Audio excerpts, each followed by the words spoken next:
laughter-filled Glasgow's Royal Concert Hall as Donald Findlay held the Rangers AGM in the palm of his hand. It wasn't a meeting without criticism around the management of Athens or that last week in August, but it only really amounted to why didn't McCoist or Durant start in Greece? With no prepared, concerted block of pressure, these meetings gave room for the more obscure and eccentric questions amongst the standing items such as away ticket allocation and how Rangers fans were treated when they travelled. One shareholder in particular questioned the money that the club had received for Trevor Steven from Marseille in 1991, with reports in the Rangers News and the Daily Record being around £500,000 apart. The inference being that Rangers were fraudulently hiding that money. He had spent his own money to get an investigator to look into it. David Murray invited him to come to Ibrox to look over the documents of that transfer, and then Findlay quipped to great acclaim and laughter that there were no biscuit tins at Ibrox, a clear reference to the frugal and slightly shady popular reputation of the previous Celtic board. Therefore, before any critical analysis of the club's planning could get underway, the support was brought on side by a humorous and clear comparison with their great but catastrophic rival. It could always be worse. A complacency then at Rangers. Look at Celtic and also look at Brian. We've got a bit to talk about tonight, maybe a happier show than it has been the past couple of weeks. This is Dominant. I'm Martin Ramsey. I'm joined this week to look at the autumn of 1994-95 with David Edgar. How are we, David? I'm good, thank you. Nice to be back on. And Alan Bradley. How are we, Alan? Yes, I'm good as well, Martin. Disappointed that Dave and I didn't have a go at last week's show and those 3 games, but it's just one of these things. We'll just need to move on, eh? We usually get those weeks, yeah. So I'm not gonna complain. We did get the Scottish Cup final of the previous year, so I think we've done our share of shite for a while. It's how it falls. Falls. As we found, it's not uncommon with Rangers history shows. It's sometimes those darker days that generate the bigger conversation. This is well, it's a show about ins and outs. It's a show about uncertainty about players, old heroes, new heroes. We'll look a wee bit about Celtic's recovery and just how exactly they were managing that, but mainly it will be about one man in particular. And amongst this continued inconsistency in results, Rangers would struggle, in fact, would fail in this particular segment of the season we're looking at today to put 3 wins together on the roll. And the general memory, I think, of this period is it's still pretty grim, it's still pretty complacent, it's still pretty flat. But that's not true because of one man who we'll get to. Talk about some of those outs then. I mean, David Murray at that AGM was forced to talk about the debt, which was now £8 million, I guess a result of 2 consecutive seasons of failure in Europe. He was relaxed, said, the overdraft facility we have is 14 million. It has been near there before, so it's obviously a lot lower than it used to be. We don't have a cash crisis. In fact, by that point, this is mid-November, Rangers had yet another player in, Alan McLaren, for £1.6 million, plus Dave McPherson. The player that Smith really should have got maybe 18 months before. But in order to do that, he had to attempt, at least, the big Rangers autumn sale. No sofas involved in this one, David. Can we talk about the first out, which was Gary Stevens? He had a loan period of a month at Tranmere, which then became permanent for $350,000. And another piece of that original Soonest dream, if you like, in those first few years disappears. His last 2 years at Rangers were frustrating, very disappointing. We saw a ghost of a player, a shadow of a player that once was. And that shouldn't take away from those first 4, where he was exceptional, where he was a key part, he was a very consistent part, he didn't miss much, which is the big irony, really, with those injuries that came later. And maybe a reminder of when Rangers would have some of the best players, or the best player in Britain, in some positions in our team. And that's probably no longer the case now. It's harking back to something more positive and outward looking. Yeah, and it was a shame for people of my age. I was, going through the change really from being a little boy into being a sort of teenager and an adult. And he represented that other era, the one that had just passed. And because personally, you feel the change much more than you do as your, your 20s and your 30s, for example, isn't anywhere near as big. There was a real sadness in him going. I mean, let's be frank, Gary Stevens remotely fit and close to what he had been is not leaving Rangers for Tranmere Rovers. Right, that in itself is indicative of what the Gary Stevens of 1994 was. The injuries had absolutely decimated him, and he doesn't really go on and play much longer. Actually, his career comes to an end, and in fact, he'd spent so long in treatment rooms, he'd got really interested in physiotherapy, and he actually became one in his post-football career. He's a fully qualified and trained, and he runs his own physiotherapy business in Australia. So, he was no longer the Gary Stevens of old, but the Gary Stevens, as you say, of 1988 to 1992 was a genuinely world-class defender, and he was a quiet revolutionary in his own way up here, because he did get forward a lot more. He could defend. He was your good old fashioned the fitness, right David, back. it could allow him to get forward but also get back quick smart. So he could. Yes. We're used to that now, right? Where we're used to now you expect that kind of engine. But he was he would be the bleep test winner in Il Choco by miles. He was extremely fit, and I think that a quiet revolution really is such a nice way to put it, because he wasn't the kind of loudest kind of dominating figure in the dressing room or on the park, but he just got on with his business in a very modern way. You never had to worry about that position. Gary Stevens was there. You knew what you were getting from him. Can't remember many howlers off the top of my head, bar, of course, the cup final. Yeah. But even at that, that's a mistake. It's not a terrible performance. And we missed him. We missed him in those seasons after he got injured. And it really, it became a sort of problem position for Rangers, and really for the rest of Walter's tenure. We were constantly having people filling in there, rather than having anybody who made that berth their own. And that became a bit of a long running sore, really, that we never quite got somebody of his. Well, we never got anyone of his capability. But we've mentioned this before. This was a guy who'd left Everton, won a European trophy, English League champions, England World Cup fullback, and he came up to Scotland, and he was miles ahead of what any other Scottish club had at fullback at that time, because his game had so much more to it.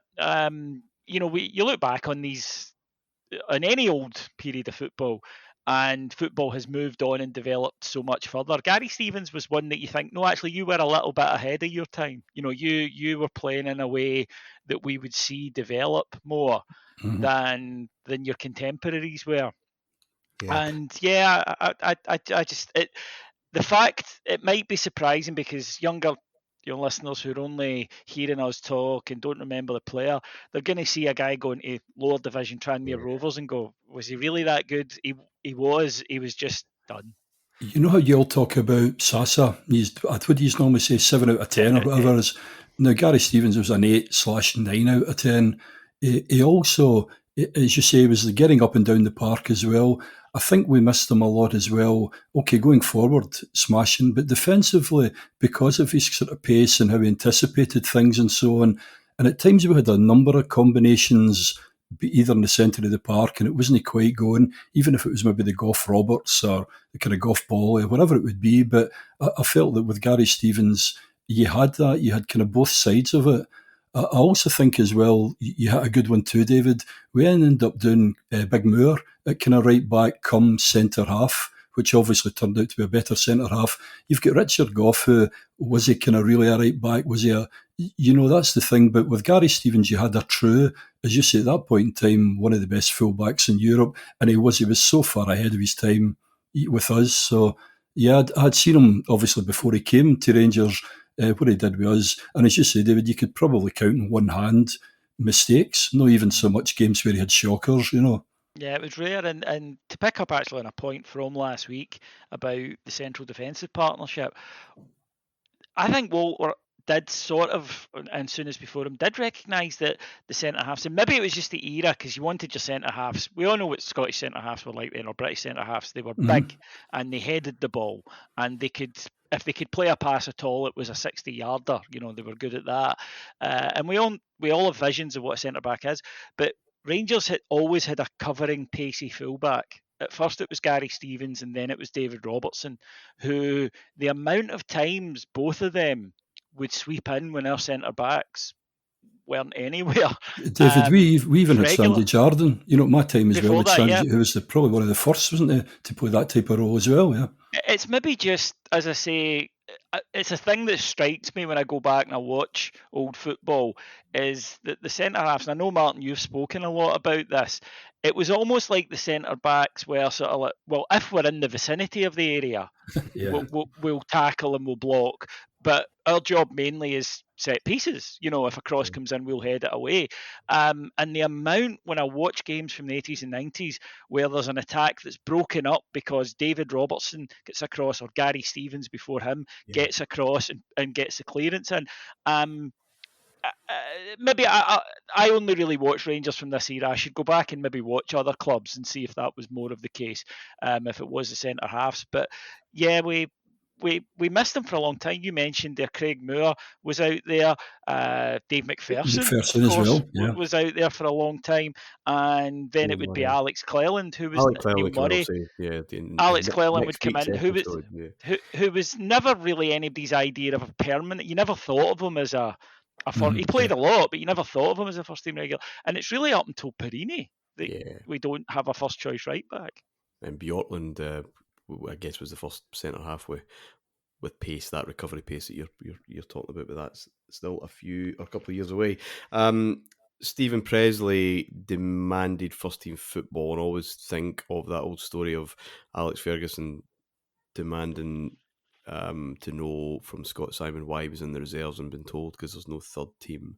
We have a bit of an issue with youth. Next week, John and Andy and I will discuss two kind of revelations really from a youth perspective, Charlie Miller and Craig Moore next week, because they really do start to come into themselves. In fact, we'll talk a wee bit about both in this show as well, but I want to focus more on that next week. But McSwiggan was sold, I think, with the start of last season, because it was McSwiggan, Presley and Murray that had come through in that 92-93 season as potential, forward planning.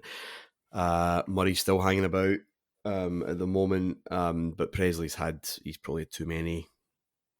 He's been tarred with too many bad performances, I think, by this point. He gets, it's a hell of a lot more than Gary Stevens did, almost double, over 600 grand to Coventry City, Premier League Coventry City at that point. But it was more when Smith himself drove two players down to Goodison Park that fans maybe sat up and took a wee bit of notice about what was happening in the revolving door at Ibrox. This is early October. The original deal with Everton was for 3 Rangers players. Trevor Stevenson and Ian Durrant were going to go for £3 million. And Duncan Ferguson was going to go down for a 3-month loan period to get his head sorted, get a bit of football back in his legs, until we knew really what was happening, because there was still a lot of uncertainty. It should be said, by the way, that Ferguson's appeal, remember he was banned for 12 games, Rangers appealed that. The appeal was kind of upheld, that the SFA could not ban anybody whilst there was still this legal case ongoing. Rangers were correct in their original argument, probably helped by the fact that it was the Liberal Democrat MP Mingus Campbell QC who sat on that appeal. He was brought in for some independence, thank goodness for that. So Ferguson could play, but he wasn't playing for Rangers really at this point. So he was the ideal opportunity. Everton, who were struggling, they were bottom or second bottom of the Premier Division at that point, with Mike Walker in charge, David. Got cold feet immediately about Trevor Steven. Old boy or not, Trevor had not started a game yet. He's coming back from a calf operation. He would actually come into a bit of form of Rangers later on, but at that point, no. Ian Durrant, they took cold feet on as well, but offered him a month's loan just to see what he could do. Now, Durrant's obviously these injury issues, but he would say, I've played lots of football here. That shouldn't be an issue. But I think it was more to prove himself to Mike Walker, who didn't even know where he'd played. And Durrant was saying, or he wrote in his book, here I was just 2 years after all that glory in the Champions League. And, 11 caps for Scotland, this guy doesn't know me from Adam. Let's just talk about the Durrant thing first. Because this was mooted that he was going. This was a kind of formality. Rangers were trying to sell him. Now, he talks about jumping at the chance because he was, in his book, he says he's playing with the stiffs, he's playing with the reserves. And, no one wants to play there. I just jumped at that opportunity. But that doesn't really make any sense. Durrant has started 6 out of 11 games at this point. He played 4 out of the last 6 in addition to 1 substitute appearance. So I don't really believe that. Not entirely sure why. It may have been personal reasons or whatever else. But at this minute in time, Alan, it looks as if Ian Durrant is eventually going to go permanently to Everton. Mark Dingwall and Follow Fall said the important goals always saw him make straight for the terraces. He is our hero and we are his people.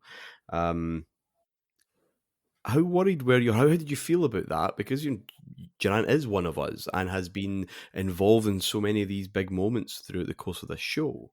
I remember thinking that's... We're not at that stage. We were with Gary Stevens. Gary Stevens was done. But this is... What's going on No, here?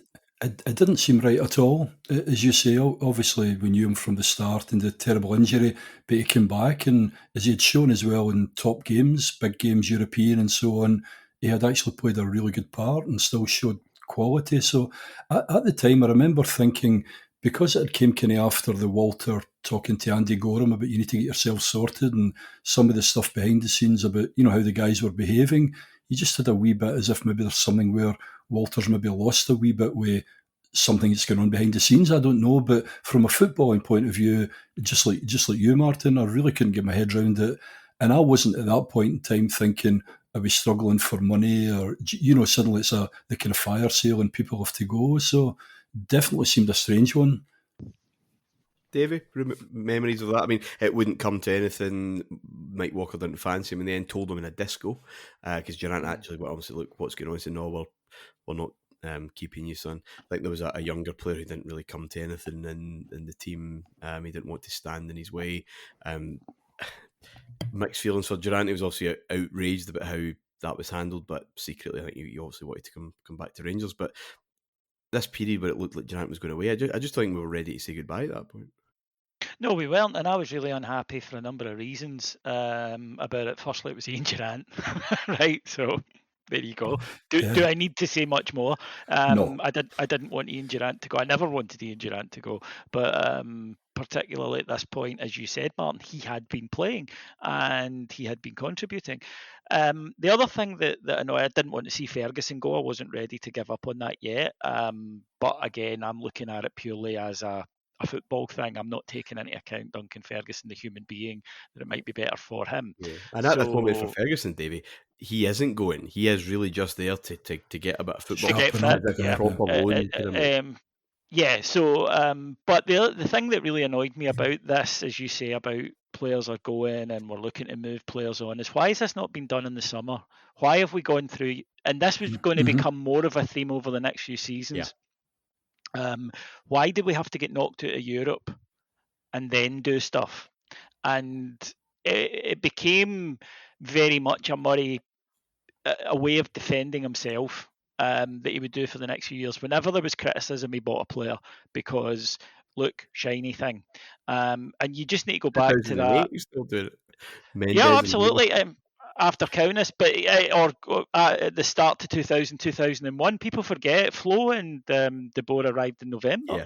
So, Michael Ball, remember 2001? Michael Ball and Shotar Veladze appear in September. And yes, there were no windows, but even so, it's like, this is not joined up thinking. This is not joined up business that we're doing. Alan McLaren was the most obvious signing. Yeah. Every Rangers fan was basically just waiting for us to go and get him. So again, why did it take so long? The Durrant thing annoyed me a great deal, and this is maybe something to focus on. Is as you've mentioned a few times, Martin, it's hard when we're discussing Walter Smith, given what we all think of Walter Smith as we sit here now. But you've got to put on, or try to put on the eyes that you had back then. I was pissed. This is after the week from, the week from hell. This is after going out for the second year in a row. And remember, at this point, Champions League football's on the telly. It's on ITV, and we're not in it again. Rubbing it into us. And it's just rubbing it. And there's a bit of me that's saying, and I will hold my hands up to this before any listener says, oh, yous were spoiled and blah, blah, blah. Walter had won all this. I was thinking, he's not in a position to do that. He doesn't have the credit in the bank, as ludicrous as that might sound when you look at the achievements. I was annoyed. And on top of the Gorham thing, which I know turns out to be a masterstroke, right? But at the time, I just had this sense of what is going on here. We don't seem to be knowing where we're going from month to month. Now, this, I think, is very interesting, because this is the first I begin to feel this. And then for the rest of Murray's reign, which has another, 18 years to go at this point. But the first bit of it, he had been proactive. He had been on the front foot. This is what we're doing. This is what I'm going to do. Occasionally, a Gordon Jury, for example, you need a bit extra. That's fine. You go and get it. But now it all felt like we were always chasing our tail. I kind of felt that from now on, it was almost like we'd lost half an hour in the morning and we spent the rest of the day looking for it. That was the situation. And I did not get the Durant thing at all. Now, sorry, just before I pass it over to you, Alan, Mike Walker, you mentioned there, Martin, was a dreadful manager, a really bad. He got the Everton job on the back of a good run at Norwich City, and he is still to this day, by Everton fans, he's the go-to for a terrible football manager.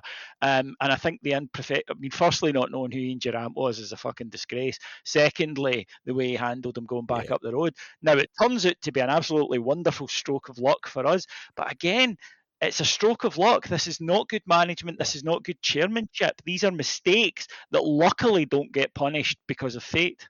I agree completely with that point about chasing the tail and that chasing that half hour back that you mentioned. I think that's a really nice way of putting it. It is the case here. It's the case last season. It will be the case in future years within this era and I guess Smith's second era and everything in between. Martin, in a couple of weeks, we'll obviously start the next season where we do summer business and we do it well. And we get a jolt at the end of that season. We know what's going to come. And things are different. And lo and behold, the following season, which we'll get to, of course, is consistent. It's balanced. I think it's probably, and this might be heresy, I think it's Walter Smith's best team. People are fit. Big players play lots of games. But the summer's good. We're proactive on that score, David, and I think you're absolutely correct. Anything else on that? Sorry, Durant. Yeah, I just wanted to say, well, not just the Durant, but the kind of wider point, and I think we touched on it, I don't know, a few weeks ago, but that whole looking at the nowadays, not that it's actually working, but nowadays this whole, you've got transfer windows, you've got a director of football, you've got a strategy, and you should be looking at, how things go. I just had the feeling it's becoming more and more apparent now. Fortunately, you'll mention who we'll have coming in and how Rangers play, but the whole thing just didn't seem... I thought when Souness first came in there, obviously, he got this kind of money to bring and there was stuff going on with England, so for a couple of years we were doing well, but it just all seems kind of piecemeal and knee-jerk, and I think because we weren't forced into these kind of transfer windows, that actually worked against us, because as you said, things aren't going too well. And I do think that the David Murray thing at the time, I didn't see it. And I'm loath to criticise Walter too, but I just think that, again, in Europe and probably some of the other clubs, they would be doing this. They would be sitting down. And the whole fitness thing as well, Martin, we were getting away when Celtic were off because we were out with partying and it's okay. But I just think everything all seems to be just kind of falling down, and we'll see this over the next, even the whole structure of the team and so on. I've said, until Advocat came, during this point, you didn't really have this is a set shape, this is how Rangers do it. Look at the camera moving as I watch a game, and I know where each of the players are going to be. It was just all a bit 11 guys, and here's a couple of kind of superstars, and I don't know, it just seemed just too kind of bitty, and I think certainly that, at this moment in time. Absolutely, at this moment in time. Yeah. Bitty's the word. Bitty is the word. Everything seems to be on the hoof. I'll come back to that exact point in a minute, actually, because I think there's a stat that I think perfectly encapsulates that for this season. Well, if the loan that was supposed to be permanent and didn't work out, the loan deal that wasn't did, and that was of course Duncan Ferguson. Durant writes that he saw Ferguson just come alive at Goodison Park, despite at the press conference turning up in a red blazer. He was taken to the hearts of the Everton faithful pretty quickly. I think it was a game against Arsenal where he dominated Tony Adams, and that was that. I mean, it's pretty much love at first sight. And listen, we eventually got an offer, a small profit on what we paid, and yeah, the best move for all parties, I think. Just for reasons that we've gone into in previous weeks, just was never really likely to work out. Durant returned, and his reception when he came on as a first half substitute at Ibrox against Partick Thistle on the 5th of November was about as warm as his comeback game all those years ago. The fans were glad to have him back. A wee shock. It does wonders for relationships. But even by then, he knew that a new Rangers legend had been long established, or firmly established, should I say. David, we know that this is a notoriously tough crowd to please, the Rangers support. We, I think, tend to create monuments to our players or heroes out of plywood instead of carving them into stone just so that we can set fire to them upon witnessing one poor performance or hearing an opinion post-career that we don't quite like. But in the case of Laudrup, the slow start that was obviously affected by the week from hell and results was then matched by just the rapid pace at which the fans took to him in the autumn.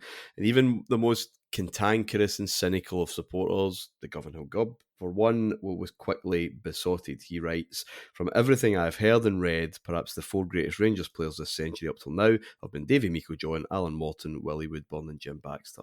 While I've loved listening to stories of these legends, there's always been a touch of sadness, or perhaps envy is the word I'm looking for on my part, in that I have always wondered when I would get to see a truly great player. My longing is over. Just as 30 years ago my old man would have been arguing with his old man that Baxter was better than Morton, I will quite simply state that Brian Laudrup would walk into any all-time Rangers 11. Quite simply for me, Brian Laudrup, hero you cometh at last." David, given how difficult we are to please, Especially him. Yeah, especially the wee man. Yeah. This is 3 months, 4 months, and he's got this place in our affections. Again, the results. We'll come on to the actual specifics in a minute, so let's not get there too quickly.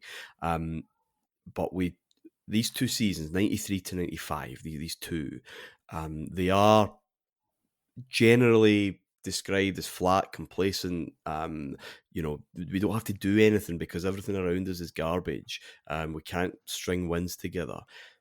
Easy to forget then how much excitement this guy started to give around this time, that you would see God 11 on the back of Rangers tops, not just kids. And from young and old, there was something new, something different. I'll come again to the specifics in a minute, but I think we forget just how important that was because everything around this was pretty much grey. Yeah, that's a great description. I remember it feeling that way, and I go back and say that the 2 years of not being in the Champions League, right, Levski Sofia, the season just seemed to stretch out of us in this drab, grey, overcast way, and then when we fail again, then what have we got to look forward to? The same again, and he though was the I was going to say he was the bright spark, but that's not fair. He was the fire in the corner. He was the illuminating light. And you're right about, the God 11. The other thing was, remember the We're Not Worthy from Wayne's World? That became a thing as well at Ibrox. And look, Rangers fans had seen exceptional players over that last decade. Let's not kid ourselves. We saw guys and skillful ones, guys like Mark Walters, who'd been superb, guys like Trevor Stephen. Davy Cooper has been about in that period and playing some of the best football of his career in that 10-year spell. But you just knew. It was like, whoa, this is something. This is something special. Firstly, when we thought of wingers in Scotland at that point, we thought of tiny wee guys, didn't we? Mercurial, little blokes that were, great, pacey, but were able to put a cross in. Here's this boy who's 6'2", right, and 13 stone, and built like a tank. And the skill level was just outrageous, and also the consistency within a game. Again, we'd all grown up with this rule almost that we all accepted, which is, wingers, they come out in and out of a game, they're inconsistent. It's about the moments. Laudrup went by his man more often than he didn't, and he usually got, it's that Serie A thing, Martin, we talk about it at the time. Over there, he couldn't just lose the ball. He had to get a throw-in or a free kick minimum. And he brought that discipline with him to Scotland. He was outrageously fast, but he was just entertaining in an era of Scottish football in which it's all about athleticism. There are fewer and fewer ball players in Scotland at this point. There's a lot of long ball. There's not a lot of playing out from the back, it's fair to say. And suddenly this guy played with the kind of joy that you had as a wee boy watching football. And I don't think therefore it's surprising, as you say, we'll come to the specifics. I don't think it's surprising that so many adults had an almost childlike reverence for him, because he was a throwback to something that perhaps only existed in our imaginations. In folklore and tales that your old man and granddad would be talking in the pub. Just give me a bit of the facts and the details. Rangers played Hearts at Ibrox on the 11th of September. This is the first game after that week from hell. 4 points behind the early leader Celtic. 11 games later, Rangers were 6 points ahead of Celtic, 2 ahead of that season's main challengers Motherwell, at the top of the league. In every one of those games, win, lose or draw, Brian Laudrup had a hand in at least one of the goals. It was an assist for Haitley in that game against Hearts, 2 assists in the 2-2 draw at Pittodrie, a corner for Bowley, a header at Easter Road, a pass laid down the path of David Robertson, and a 2-0 home win over Kelly, pressure on the Motherwell defence that led to John Philbin OG, and a 2-1 defeat at Fir Park, then a cross which led to a penalty at Tynecastle, which Haitley converted in a 1-1 draw. There were only 4 goals scored by Laudrup in this period, but the very nature of them, in addition to the constant endeavour that you talk about, David, and creativity, I think ensured this absolute devotion. The first Laudrup league goal, remember he scored against Falkirk at Ibrox in that cup game, but his first league goal was against Falkirk at Brockville, a crumbling Brockville. I was there that day. Bowley had scored first, just force of will, just powered the ball home. And then what you got was actually a rare Laudrup goal, which was a direct free kick. And I think the keeper gets caught out because it's it looks like it's a deflection. But it's not. No, but I was at the game too, and I thought it was deflected. But for years afterwards, I thought it was deflected. It's right into the middle as well. It's such a weird one. I want to talk about the second, which is against Dundee United. Rangers are 1-up. Mark Haitley scores in the first half, but it is a very open game and it's wearing on. Rangers are riding our luck. Jaron Nixon hits the bar, and then Craig Brewster given yet another gift. This time the ribbon is tied by the captain, but unlike at Hampden, he transpires to lift the ball over the bar. So he couldn't have done that at Hampden, could he? No, I don't think, to be fair. This was slightly difficult. The keeper was in place for a start, which is obviously makes it a wee bit more difficult. 3 minutes remaining. Neil Murray intercepts, breaks down another United attack and feeds Laudrup on the halfway line. And a wee bit like his run on the opening day of the season, he just drives at the heart. He glides past the tackle from Petric before lashing the ball high into the net from the edge of the box. It was a stunning goal, but it didn't really hit me until doing the work. that it was one that we hadn't seen for a long time. We hadn't been used to seeing goals like that. So with the Souness Probably revolution, Albert's maybe. yeah, but After that, yeah. from the Souness revolution onwards, you've got loads of thunder bastards where balls are rattled from range. You get loads of good team goals. You have tons of penalty box opportunism and aerial threat, but not since Cooper, I don't think, have Rangers fans witnessed someone taking the ball from deep and not immediately seeking a player, whether 5 yards or 50 yards away, and trying to get the ball to them as quickly as possible. Just taking ownership, taking responsibility. And there's just, it's evidence of magic, this run and jinking and moving and gliding and just running the finish, the whole length of a half length of the pitch, and the finish. Yeah, and that's where heroes come from. It hadn't dawned on me, Alan, that we hadn't been used to seeing this individualism. No. We just, even Walters, we've talked about Walters on this show, but he was a winger. He had chalk in his boots. He could play up front, but he would be running onto through balls. Walters was great at that and be very, very cool in front of goal. But this was someone taking that onus from so deep and just beating us at a team game. And for when you were Laudrup got it, it seemed it didn't matter. That goal was, I think, was really, really pivotal, and it didn't register really just why, because this was different. Yeah, the other one about it too, Martin, about Brian Laudrup is, they talk about showboating, and sometimes it's a case of taking the piss. People, they'll turn back, they'll twist. But he just did it natural, and it wasn't out of any kind of real arrogance or whatever. The amount, even if you look at the goals during this season, see the amount of crosses he goes down left-hand side, he fakes to go right, goes left again, dinks it over, Hateley, boof, he'll go down the right-hand side. It was doing things that people would say, geez, that's like showing off. But he just did it as a matter of course. And it was a bit like, at times when you saw a really young Messi going down to 2 or 3 of them, or as you say, Davy Cooper. But Brian Laudrup, he had that. It was like Davy said, rather than us going, shit, all we've really kind of got is the league.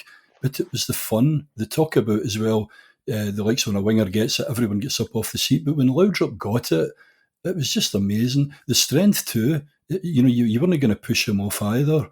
But no, I think even later, after he had left us and he came back and there was some charity game or whatever, I remember even seeing him for Hill again, and I think he put over a cross, and you're thinking, oh my God, this is like years later. But the guy was so far ahead of anything in Scotland at that point in time, one of the best in Britain. He was just fantastic player. Davey, that goal, am I right here? Or am I missing a goal that we've talked about on this show that's like that? I can only think of Tampere and Cooper doing all that stuff just to pass for flight, or one he scored at Tynecastle not long after that. But other than Cooper, I just don't think there was a Rangers player in this kind of era, and certainly not before it, that just had that total ownership. Walters could beat a man and could dribble, but his goals tended to be more strikes round, the edge of the box at the end of a move, because he was very good at ghosting in. Just a different type of player. No, I think you're going back to, there's a couple of Cooper goals against Hearts in 86, 87 that I remember, one at Tynecastle and one at Ibrox, that are very similar, but with all due respect, the finishes aren't as good. There's a good bit of Henry Smith in both of those goals. I think what it was is, here's this guy who's arrived from the toughest league in the world, right, and possibly the best defensive league that ever was, that era of Serie A. And I always go back to something. Do you remember when Negri arrived and he had that remarkable scoring run against United and all that? Yeah, but I think it was something like 23 and 10 he scored. And he was asked, and so, are you amazed by this? And he said, well, no, not really. He goes, because when I was playing last season for Perugia, I'd get maybe 4 chances a month, and I had to score 2 of them. So he said, over in here, I get 6 a game. Standard, he said, so it's just, I'm the same. Yeah, I'm the same strike rate as I was in Italy. It's just a much more open game of football. So I think Laudrup arrives with this tactical discipline, which was way ahead of anybody else in Scotland. And he gets the thing that Ronald de Boer would later get, and Gaza to a degree gets, which is, they're not all, nobody here is as good as me. So I will have to adapt my game slightly. Yes, And one of the other sides of that, Martin, is that, right, I know the right pass here, but he doesn't know where he should be to get it. So he might not be there. And therefore, I'm going to go myself. And then the discovery of, well, actually, I am good enough to go myself. And I'm good enough to go myself quite regularly. And be it directly towards goal or out to the wing or whatever. And just this growing realisation, I think, that he had and everyone around him, which unfortunately has a negative consequence in a way for Rangers, in that the rest of them twigging how good he is just play entirely at him. And I mean at him, not to him. yes, Everything must go to, as you say, give it to Brian, and then at least Walter gets him a hand, gets him Gascoigne, and then it's Brian and Paul. But this season, he is... he was just so dramatically different from a Scottish game that was so lacking in colour. And you only have to go back. I know it's dreadful to say everything was better when, but this is my era, and I'm going slightly further back. You had this it's Davy Cooper with pace. It's actually Davy Cooper with bluster and pace as well. You know what I mean? Even say 85, 86 in Scotland, you had an Aberdeen team that had players like Eric Black and Gordon Strachan and Peter Weir, and you had a Hearts team that had John Cahoon and John Robertson and Sandy Clark, and you had a Dundee United team that had Sturrock and Bannon, and you had the Celtic team had players like McLaren, Johnson. You had good players all over the place playing good football. This period, 10 years later, do we have that? You've got a lot of big guys, and you've got a lot of Scandinavians that could run all day, and you don't have a lot of colour in the Scottish game at this particular. Now, you're about to get a burst that Rangers and, to be fair, Celtic both provide over the next few seasons, and that's great. But it starts with Laudrup coming and just reminding us that football didn't have to be this relentless grind that Scottish football had found itself locked in, where a lot of teams were basically set up like 11 cannons and just trying to deflect the ball towards the opposition net through, like a wall of muscle. And here was this guy who was just interested in, give me the ball, right? And I will go and I will do something with it. As I say, it might be a free kick that I win. It might be a throw in, but I won't give the ball away. And I'm not going to waste it. There will be something comes of this, whether it's a pass or a cross or a shot or an opportunity. And as he began to realise that Rangers were quite prepared to give him the freedom that he didn't have in Italy, and he's not the first footballer from that era in Italy that said that they found it stifling after a while, the type of football that they played. He begins to think, this is great. And to go back to the point Alan made earlier, what you then have is a man who, throughout his first 3 seasons at Rangers, is loving playing the game of football. Because in Italy, it's a job. They tell you it's seen as a job. They don't do in Italy, especially in that era, the whole bullshit about, this is your childhood dream. It's a job. You're supposed to win. Right, and to win you do what you're told by the coach. And over here, he had the adoration of fans for just doing what he wanted to do, and I think that shone through. And I always suggest Gaza had this as well. A player who loves what they're doing. There's a vibe that you pick up in the stands, I think, and he begins to demonstrate that almost immediately. It's something that fans can relate to. This childhood, this childlike freedom. Give me the ball. Give me the ball and I'll beat the whole team and rattle it in the top corner. It's the stuff of our dreams. It's not prosaic the way that, kind of more systemic build-up would be, in the big cross into the box and there's Ali feeding off scraps again. That's wonderful. That there is this guy's living our dream. This is, I go back to the comic book, because that goal against United, all it needs, David, is one fan in the Govan talking to one fan in the main stand with speech bubbles, and they know exactly what each other's saying, remarking just how fantastic a goal that is. It is straight out of that comic book. If anyone still retained a hint of the melting scepticism about the younger Laudrup brother, then his third league goal would be the end of all that.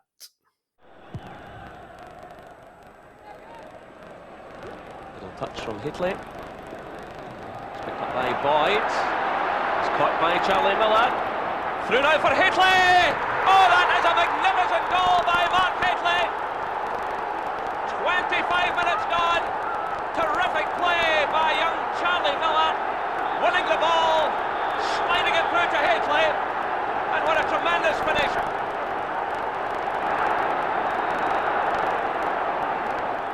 And Celtic respond. Here comes McStay. He's blocked by McLaren. Still McStay battling away. Breaks to O'Donnell. This is Byrne. Flipping in the ball, but an easy one in the end for Andy Gorham. This is Boyd for Celtic to Collins. Celtic hoping maybe they can get themselves a free kick just outside the box and let Collins in on it, but here's Boyd coming forward. Oh, and that's a tremendous goal! Free kick to Rangers, quickly taken. Played shot by McCall to Laudrup. Good ball through again for Robertson. It's Hitley! Oh, tremendous play by Rangers. What a stunning ball through by Laudrup to Robertson. The cross from Robertson, and Mark Hitley gets his second goal of the match. It's Celtic 1, Rangers 2.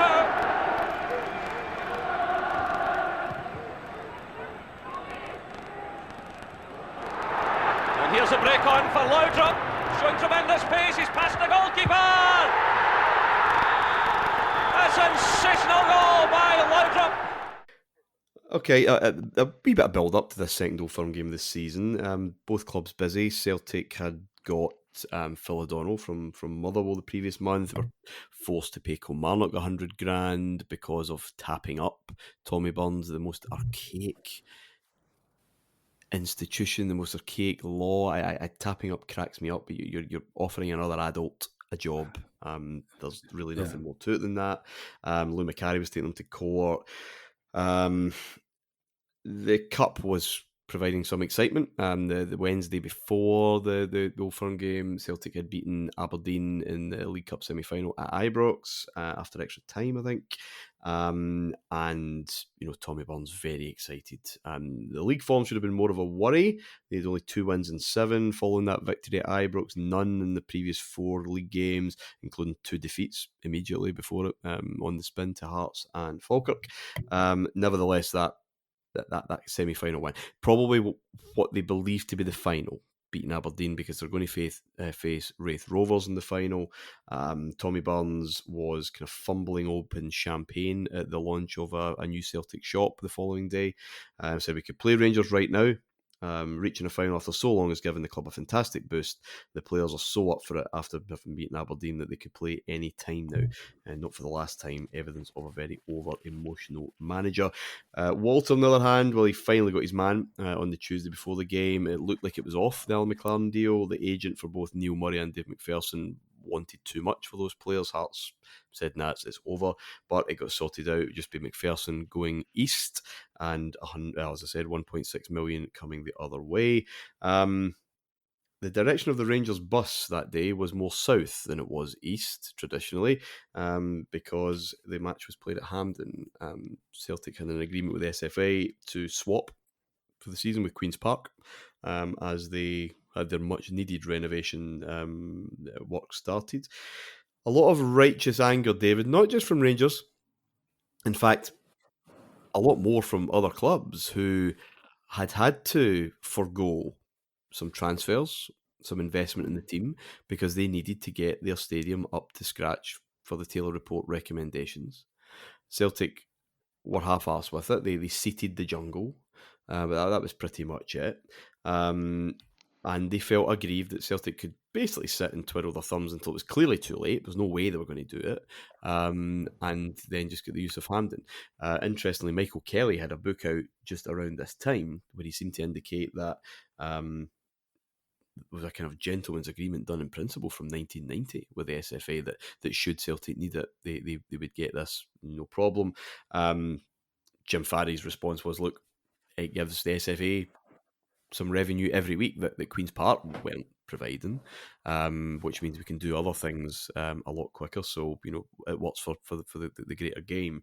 Can you remember being too perturbed by it? There's some, as you would imagine, a lot of angry reaction in the fanzines and the usual sources around this time that it's just not fair. I mean, Rangers had used Hampden, for Old Firm games? Well, a lot was being done, some cup games, maybe bigger games, really, but we didn't use it as our home. We had to do it staggeredly. But it's more about the other teams in the league who I can't get over enough, David, and I'm sure you'll agree with me. The mid-90s in Scotland and in England, the landscape of games is a construction site. There's something going on somewhere, as all these grounds are either huge work or just tarted up, because even Ibrox is going to get the corners filled in soon. So there's scaffolding up and big signs up. Fans parked. But was this offside? Yeah, it was offside. It completely was offside because every other club in the UK, incidentally, had to go and, as you say, just make do for a year or two, sometimes longer, while their stadium got built. And as you say, it became, when you watch Match of the Day, one side of a ground on every match would be concrete a building site. Concrete steps, workmen, hard hats, all of that. The workmen always managed to find themselves in during game. That's right. Yeah, with a hard hat on, but not doing any work. But so it was not uncommon in the slightest that this was sort of the rules. You had to get your stadium up to scratch, and while that went on, you had a reduced capacity. And Celtic then get a free pass after not doing any of the work that the other clubs had to do, and they were pissed. And I think that I was going to say there was a sense that it was unfair. There's no sense about it. It was unfair. Now, the justification from Hampden is financially absolutely correct. See, from a business point of view, then the SFA are right. They're like, well, hang on a minute here. We're going to make a lot of money rather than, we're not turning this down on the grounds of fairness. But it's the difference between the SFA would quite often use fairness or unfairness. Jim Farry would use as a justification. When it suited them. When it suited them. You can't be totally, or you have to be rather, we do the best for business, or we are the upstanding moral guardians of Scottish football. And he played that latter card so often that this time, even though technically he's right, it was the best deal for the SFA. But if I'm, Motherwell or Hibs or Hearts in particular, I'm pissed because, as you say, Martin, Aberdeen, that these are clubs that have, certainly in this period. By the way, they've also paid for Hampden, the new look Hampden over this. So it's not that they've just paid a lot of money and had to save and plan accordingly to build a new stand. Now, the other, which Celtic may argue, if you look at Motherwell, for example, that would charge Rangers and Celtic fans a lot more to come to Motherwell than other fans, so they could build those two stands behind the goal. David Cooper stand. That, we're paying a premium when we visit in numbers that no other club does to pay for your ground. So there's circular arguments all over the place, but a lot of the clubs said, well, we've had to build our new stadium and we helped build Hampden. We helped pay for this as well, because all clubs obviously have to contribute. It left a bit of a fishy taste. It's more, Alan, again, just sitting about and saying, "Oh, right, well, it's impossible now. We need an emergency fix for a year." Cambus Lang isn't going to materialise. And it's not changed, Martin, if you think of it even nowadays. There's these decisions where most of the teams, it just becomes tough, that's what's happening. And I think everyone knew, people were complaining about it, but I think unfortunately, even at that time, there was an acceptance that, what can we actually do? And Celtic would get their way. And as I say, I think unfortunately throughout time, that just seems to have been, repeated again. But I remain going Tannadice as well. Remember, it was getting done, as you say, Fir Park round about that time. Most of the grounds we were going to, there was always bits getting developed. And again, they didn't have the budget. I mean, Celtic, it's a bit of a joke when you think of the revenue that they were getting in. But some of these smaller clubs as well, they were really struggling to actually put the capital investment in, I'm a bit younger, obviously. But I do remember not caring. So we're playing Celtic at Hampden. Okay, Aye. that works. I mean, we've got a pretty decent record there. And as it would be on that day, the full coverage is out there, by the way, the full STV, because this is another angle again. We'll maybe talk about this next week. STV have got a lot of live games on a Sunday. One a month. The contract had gone up. Yeah. And they speak to Smith and Burns together, side by side, and Tommy Burns says, this is the be all and end all. And Jim Dillon said, well, it was for him. Is that the case for you? And Smith, kind of agreed, but he's a lot calmer, and he suggests it's more the case for those following, those watching, external and not kind of integral to the drama. Yeah, Martin, I think what pissed me off as well is I think the last time I had missed an Old Firm game, I'd broken my leg in 1985. I couldn't get to this one. I think we had some like 4,000 tickets. Yeah, pretty because of it, wasn't it? Yeah. Imagine getting 4,000 tickets for Celtic away. That would be wonderful. I suppose so. Right enough, yeah. But Smith is kind of saying, it's the be all and end all for the fans. We have to remain kind of cool within this maelstrom. And Burns presents Laudrup with a Player of the Month award for October. Jeez, imagine that nowadays. We were so fucking biscuit tin, man. I don't mean biscuit tin as in saving, I mean as in twee and I know. Oh my God, that's so he's gracious cringe. as well. Well done, young man, and Laudrup. He looks so young there. So I'm very much looking forward to this game, and it's not trying to hide nerves. He genuinely is looking forward to this game. My mum said a great thing about Laudrup, and it would be round about this game. I'm not saying that it was, but it could have been given it was live on the telly. She said, I'm convinced he has an assistant that he pays to just spray him with water before he goes on camera, because he always looked really glam and cool with the slick back hair and glistening. That's the word, glistening. Probably. Maybe a game at Tannadice that we'll cover next week, but probably the best performance of the season. Kind of out of nowhere, really. This was... It all came together, Martin, didn't it? Burns said afterwards that he felt his side in quotes, controlled the first half. This was a 45 minutes where Rangers scored twice, had one chance cleared off the line, where Neil Murray should have had a penalty. Mark Haley should have awarded a penalty. Celtic did score a brilliant goal actually by Paul Byrne, but this, I think, was, again, maybe for one of the few times that season, balance in action. For all the excuse making that we hear then and now about needing time to gel, Fraser Wishart dragged in Basil Bowley, Alan McLaren and David Robertson had hardly met one another, and yet were superb. This was one of the greatest Rangers debuts I can remember from Alan McLaren. He looked like he'd been playing for Rangers for years. Him and Bowley had managed to find a relationship instantly in a way that Gough and Bowley never could. He was organising things, Martin. You couldn't believe it. He was actually, it was like bloody John Gregg. And even after that game, I thought he's going to be a future Rangers captain. Absolutely. Do you know we all did. Gorham's back and alert when he needed to be, and in the second half he did. You've got McCall and Murray quite tenacious in the midfield. Smith went for width both sides because Laudrup and Hoostra play, and Charlie Miller's just playing behind Hateley.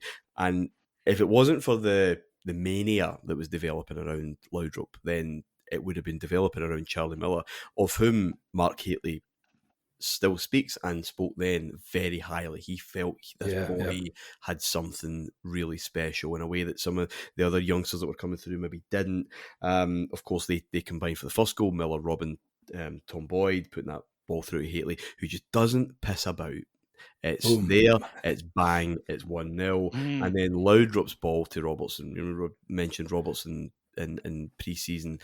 Not been that impressed. I don't think this guy's all he's made out to be. Well, actually, we're just not as good as him. David, you mentioned before, the same wavelength, and Robertson finally... Celtic were sleeping. It was like us at Parkhead. Celtic were dreaming, weren't they? And we just took it so quickly and caught them, and there you go. Yeah, there's a super goal by Hateley again. But of course, it's the third. Pretty rudimentary. I mean, Fraser Wishart, big lump up the park. Hateley wins the header. But once you saw on the telly that space open up, and it's just... I'd really prefer if there wasn't that kind of deflection or whatever, because it kind of ruins the beauty sweeping movement. But Davey, we're falling in love with this guy. He's now involved every week. We know the rules here for Rangers Heroes, and it's why Gordon Jury is underrated for many reasons. But this one being primarily the greatest, you've got to score against them. It's got to matter, and the crown is on his head now. Yeah, you do it in these games, and that's how the quick way to Rangers fans' heart. Albert's picked up this excellent habit, so did Gascoigne, of doing it in these matches when it really matters. I love this game. We actually have in the archives, folks, and at the time of recording, if you're not listening to it in the future, then it's an international week. So as Martin says, the full game's on YouTube. Pop it up and stick on the watch along we did of this game.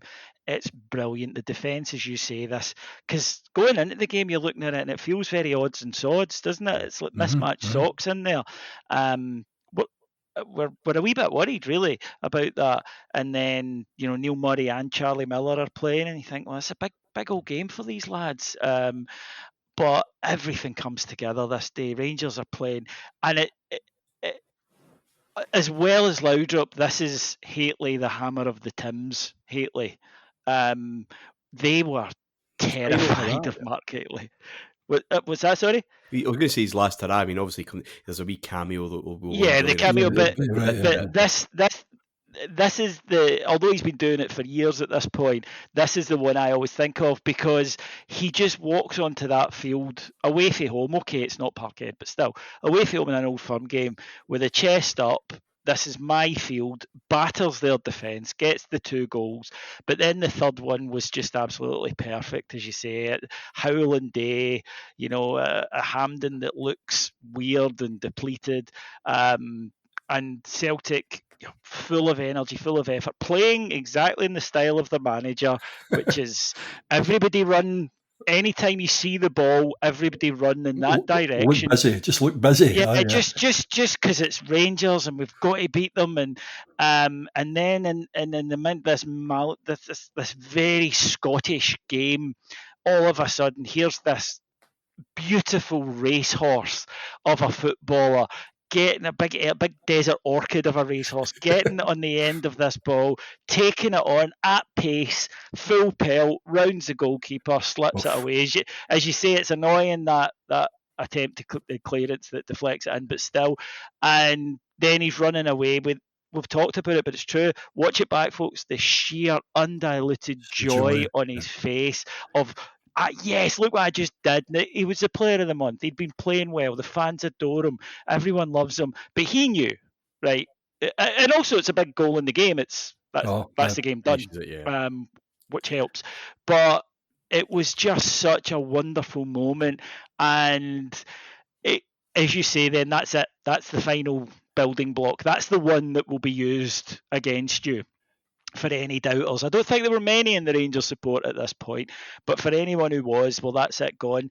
And I love this performance because, as you mentioned earlier, a lot of the time we talk about these Rangers performances from this era, and a lot of them were functional.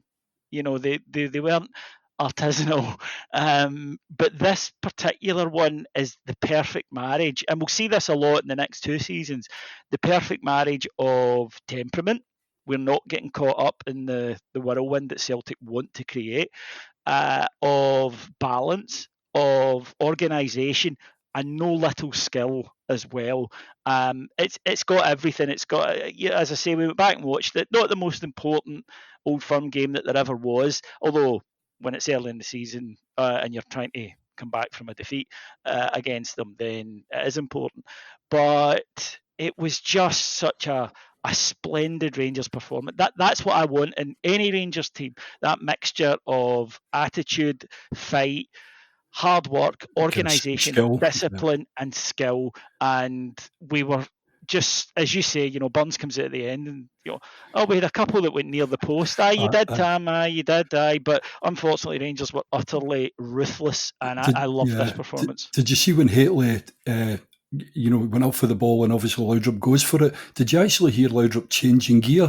it was just as if he'd actually changed gear and went, there you go again, and there you go again, and he just eased off. But you said as well, the likes of Stuart McCall as well within it.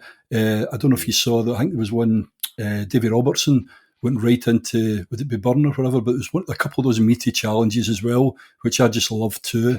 And as I say, Alan McLaren, geez, oh man, do you know what I mean? It's the guy looked as if he had been playing for, I don't know, 5 or 6 years there.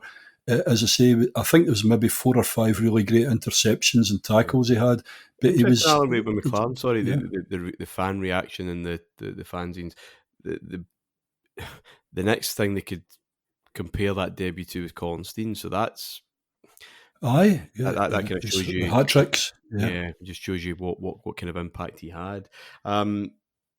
We played Partick Thistle the following Saturday. Laudrup scored and assisted. He set up Haitley, and in doing so, I think caused the left back damage. I think he twisted him inside and then back out again. And I think that's when the Wayne's World thing started to really take root. He was kind of confirmed as a god. That match against Thistle, that's November the 5th, notable for maybe another reason besides that latest Laudrup masterclass. It was the one and the only time that season, 42 games, where Walter Smith was able to select the same starting 11 as he had the week before.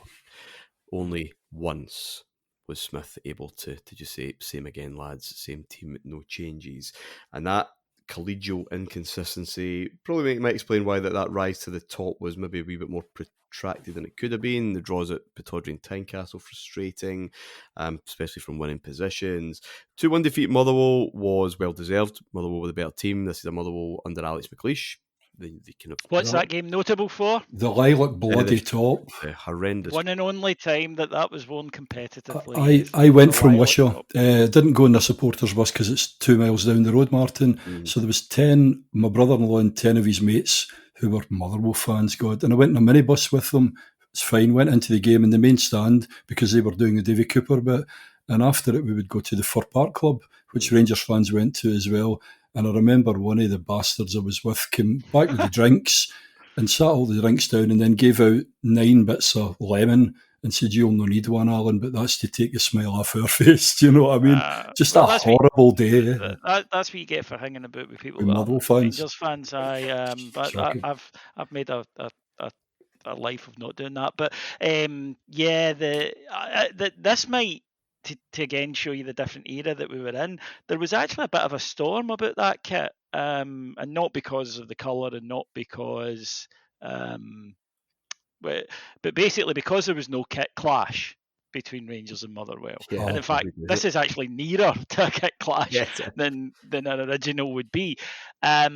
There was a lot in Scotland, I remember, phone-ins, and not just football phone-ins, and television shows, and on the news there were reports about this is just ripping off the fans, bringing out a third strip, and Christmas is coming up and the kids are going to want this top, and it was £30 for this top, and Rangers don't need this particular strip. And it's amazing how, quickly things become, like everyone expects 3. Well, actually, Rangers are moving to 4, and a lot of English clubs have already.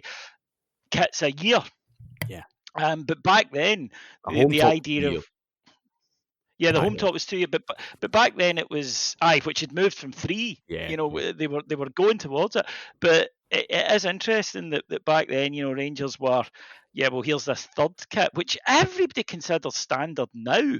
But back then, it was like, why do you need that? Well, the farce was, it was a third kit for Europe.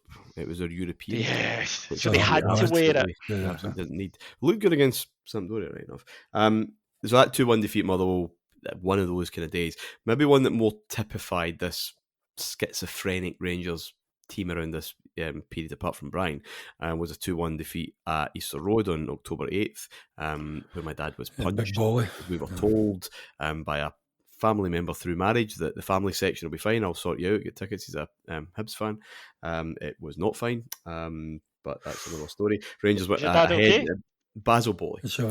What a header. What a header to put Rangers ahead. He looked brilliant in so many parts of this. Tackles, blocks, looked the part. And yeah, he was posted missing for the Hibs second goal. He gets 2 bookings, 2 reckless challenges, to be honest. Yeah, they're wild. That's a wee bit with the Mhm. first booking, very demonstrably and dramatically shows the referee's number. So we're down to 10 men. This is when Walter indulges this career progression or extension plan by Mark Haitley, who you kept talking about. I could play centre half, and instead of just moving McPherson over and putting Neil Murray to right Yeah, back, this is he insane. puts This is so Haitley. un-Walter. Yeah, he puts Haitley at centre half, which obviously just doesn't work. So you got these disjointed 1-1, draw 1, lose 1, 1-1, draw 1, lose 1. I guess, Laudrup's pulling as many strings as he could. The rest of the field are self-harming because Rangers are going to the top of the league through this run. It's still kind of far from vintage. And that's maybe why Donald Finlay could joke and charm his way out of serious inquiry, serious attack at that AGM in the middle of November.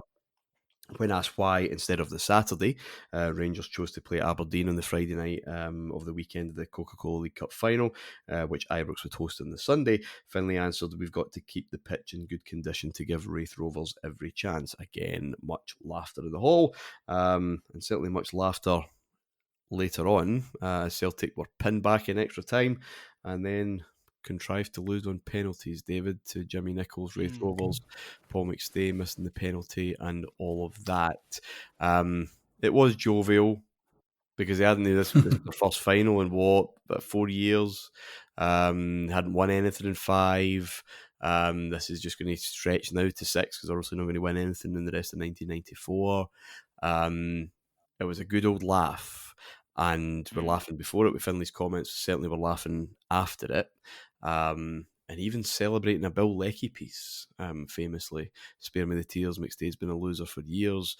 But it deflects attention. The Celtic are still a bit of a joke, even though, Fergus McCann's in now. They're going to have their share issue. Dermot Desmond's going to underwrite that share issue, put a couple, 2-3 million of his own money in.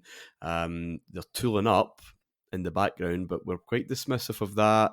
They're still a bit of a nonsense. They're drawing so many games, so we were 10 points ahead or whatever.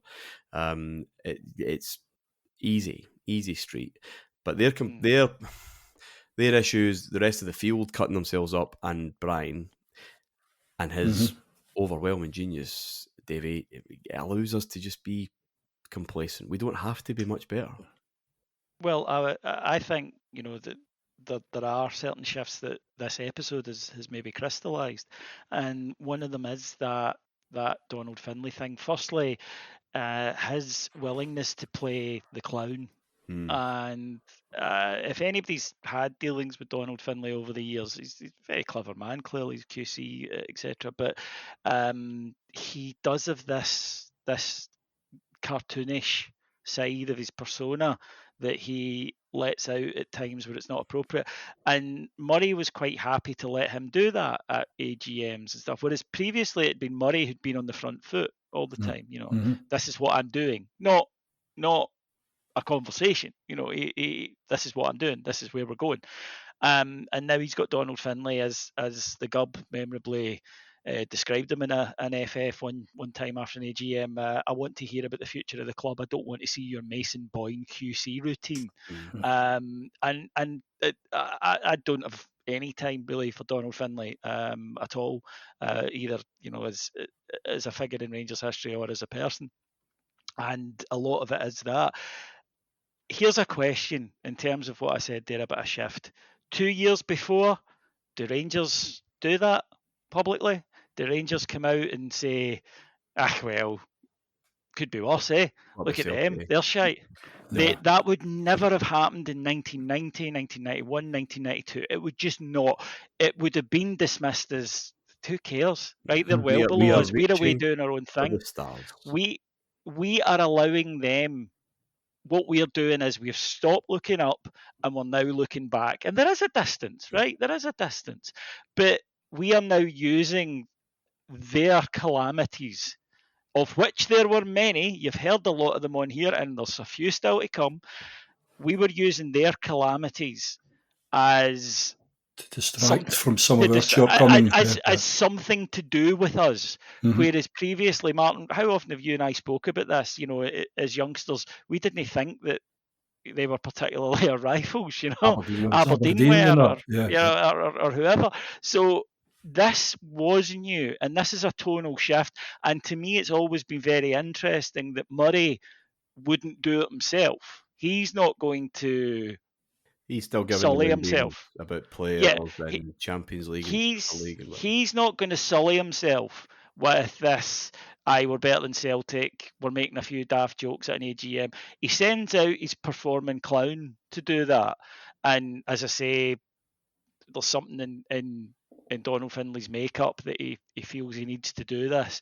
Whether it's an insecurity, a desire to be liked, I don't know. But he goes out there and he panders a great deal. And that's what that AGM is. It's pandering. And I don't want it, though, to come across like every Rangers fan was chortling and thinking it's brilliant, because they weren't. There were people, the fanzines had it. You would hear it, on the buses or whatever, that guys were saying, I don't give a fuck about them. Mm-hmm. I don't want to hear about them at a Rangers AGM. And maybe there's a bit of staunchness in that. But it's because they hadn't been at all anything to do with us. And now we're suddenly saying, well, okay, we're out the Champions League for the second year in a row. We screwed up our transfer business. But hey, look at this. We could be worse. That's a tonal shift for me, and a huge one. And it's a huge one in this series. And sorry to talk books again, but I had to split these two things up into two books, or this thing into two books, sorry. And that first one, as we talked about before we had that live show Q&A, is it is going forward. It is outward looking. It is reaching for the stars. It is revolution. It's about us and looking forward. Clearly, and I think it's a perfect example of it, which is why I brought it up, is exactly that. It represents the increasingly inward-looking thing, as well as the spectre of 9 and 10, which is in the room. So therefore, what they do is important. What anyone else is doing is important, because that is becoming the emotional focus. And I do wonder if that's natural in football anyway. That league football is a long old course, and we repeat it again the next season. You are pegged. It's like the stock exchange. You're pegged by those around you, your value and relative value. And Alan, I think AEK Athens is a real marker there. Whether we admitted it or not, we certainly did not admit it, because, again, Davey's right. Murray is not indulging himself in this. Murray is still giving the big chat about the future and whatever else. I don't think they believe it. No, I think we're going to. It would need a new manager. Yeah, we're sleepwalking. Manager to do the biz here, but doing the biz here means, well, what are Celtic doing? And as long as they're still a laughing stock, well, we can just roll on. And here we got the boy Laudrup in. But I think that there's something natural in league football about that it eventually your own self-motivation runs out, and it is just about staying ahead of the game. And once you start just staying ahead of the game, don't be surprised if you get caught up. It's okay if you do it's your bread and butter, which they all say the league's your bread and butter, but you still have to be aware of, as you say, the other dimensions too. And all that happens is we just went, well, that's okay, as long as we can just get by. But the problem is then, by the time even you reach some kind of goal, whether it's 9 or whatever, and then you maybe want to look at some of those wider things, by that time all of the others have developed and they've got directors of football and strategies. And do you know what I mean? But as you say, that the first period was definitely all about kind of growth and positivity and so on. This one, heaven forbid if anything had happened to Brian this year or the other person we added next year, do you know? Well, we would still have won the league. It just would have been. You're right. Yeah, you're right. That's the thing. But here is, I think, an issue that has been about my entire life and will always be about, I think, with Rangers. Rangers fans don't like competitions that we can't win. Right, which is why you will always have fans. We heard it last year. I don't give a toss about Europe. We're no winning the league, right? And the fact that we were doing this incredible, memorable thing, people would have traded it. People would have got knocked out in Dortmund if we could have won the title. Jeez, yeah. And that will never change. And what happens is, after a while of Murray thinking that we can, and us thinking that we can, we can go and win the Champions League. I think you're right, Martin. I think it's a subconscious thing. And the process is not finished yet. So you're still allowed to. I still believed up until about 96 that we had a shout of doing something serious in the Champions League. Mm-hmm. And it was really after that I thought, no, we're well out of the picture now. But up to this point, Rangers fans are taking it seriously. I think then what happens as a club, and I mean Murray, I mean the management, and I mean the fans, including myself, is once we realise we can't win this, right? It's been taken away from us. Once we realise that, we lose interest in it, and then it's like, well, we want to be in it, but we didn't really. Yeah. Right, it's like we don't really care, to be honest, because we know we're not going to win it. Therefore, there's no much point competing in it. Therefore, who have we got in the League Cup next week? And that, I think, in this period, that's a massive change. That up until probably about now, and you would get little spurts where you think, oh, that's changed. That for me, the big one was summer '95. The transfers that came in then, Gascoigne, Mania, all that, Laudrup being there. I thought we could, we could. And I think it was probably that season where it totally disabused me of that notion that we could. But after that, I'm like, and I admit this, I don't care who gives a toss, right? At the end of the day, it's all about winning the league. It's all about winning 10. I remember the week we got knocked out by Strasbourg, a guy saying to me, I don't care about that. In the crowd at Ibrox, he went, 10 in a row is a world record, which it wasn't. But that was what we did. We I think mentally, as a club and as a support, and everyone connected with it, we basically let it go and said, and this is before we think, we need the money. Like now everybody understands we've got to try and get there for financial reasons. At this point, it's just, can we win it? No, well, fuck it. Right? I'd rather enter the Glasgow Cup then. Well, hold those thoughts because we've still got weeks and weeks of this show to go. So thank you, as always, for your chat about the 1990s. Thank you, Alan. No, thanks, Martin. Enjoyed it. Thanks, David. Thank you, Davey. Pleasure. Thanks, guys. Next week, Rangers really do get their act together. 4 wins in a row that end the season, really, by Hogmanay. And then there's the very familiar slump that follows. We'll talk about youth, and we'll talk about the subject that I think really comes through this, entertainment and the individual. Those grey skies that David mentioned, very contrasting to the entertaining and dramatic football that was being beamed to us at all times of a Sunday. Until next week, bye-bye.